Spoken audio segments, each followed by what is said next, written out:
Improper integral को solve कर कर हम ये पता करते हैं कि हमारा इंटीग्रल कन्वर्जेंट है या डाइवर्जेंट है। लेकिन अगर हमें उसे बिना सॉल्व करे पता करना हो कि हमारा जो इंटीग्रल है वो कन्वर्जेंस हो रहा है या नहीं हो रहा है, तो उसके लिए कुछ टेस्ट होते हैं, जिसमें से एक टेस्ट होता है लिमिट कंपैरिजन टेस्ट। अगर हमारे पास में कोई भी एक इम्प्रॉपर इंटीग्रल गिवन हो तो उसमें से हम एफ ऑफ एक्स और जी ऑफ एक्स को फाइंड करेंगे।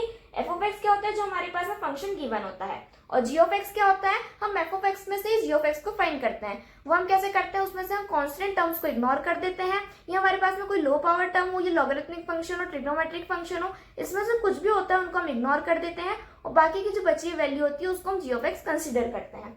तो फिर उसके बाद हम क्या करते हैं, जब हमारे पास में जी ऑफ एक्स और एफ ऑफ एक्स की वैल्यू आ जाती है तब हम लिमिट कंपैरिजन टेस्ट को लगाएंगे। लिमिट कंपैरिजन टेस्ट हम कब यूज करते हैं, अगर हमारे पास में एफ ऑफ एक्स और जी ऑफ एक्स अगर दोनों को अगर हम कंपेयर कर पा रहे होते हैं तो हम कंपैरिजन टेस्ट का यूज करते हैं। लेकिन अगर हमें उसको कंपेयर करना थोड़ा सा डिफिकल्ट होता है तो हम लिमिट कंपैरिजन टेस्ट को लगाते हैं।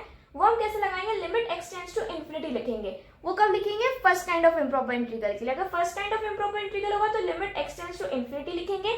फिर हम एफ ऑफ एक्स और जी ऑफ एक्स का रेशियो लेंगे, ठीक है। लेकिन अगर हमारे पास में second kind of improper integral होता है तब हम क्या करते हैं, लिमिट एक्सटेंड्स टू ए लेते हैं। अब ए क्या होता है, ए वो वाली वैल्यू होती है जिस वैल्यू पर हमारा फंक्शन क्या हो रहा है, अनबाउंडेड हो रहा है, ठीक है। तो हम उस वैल्यू को यहाँ पर रखते हैं ए की जगह पर। फिर हम एफ ऑफ एक्स और जी ऑफ एक्स का रेशियो फाइंड करेंगे, और जब इसका रेशियो अगर हमारे किसी एल वैल्यू के इक्वल में आ रहा हो, एल क्या है, एल होता है हमारे पास में जीरो और इन्फिनिटी के बीच में कहीं अगर लाई कर रही हो, मीन्स हमारे पास में ना तो वो जीरो की वैल्यू हो ना वो इन्फिनिटी हो, इन्फिनिटी और जीरो के बीच में होना चाहिए। अगर हमारा इसका रेशियो एल के बराबर आता है फिर हम जी ऑफ एक्स का बिहेवियर चेक करेंगे। अगर जी ऑफ एक्स अगर हमारा कन्वर्ज कर रहा होगा तो एफ ऑफ एक्स भी क्या करेगा, हमारा कन्वर्ज करेगा।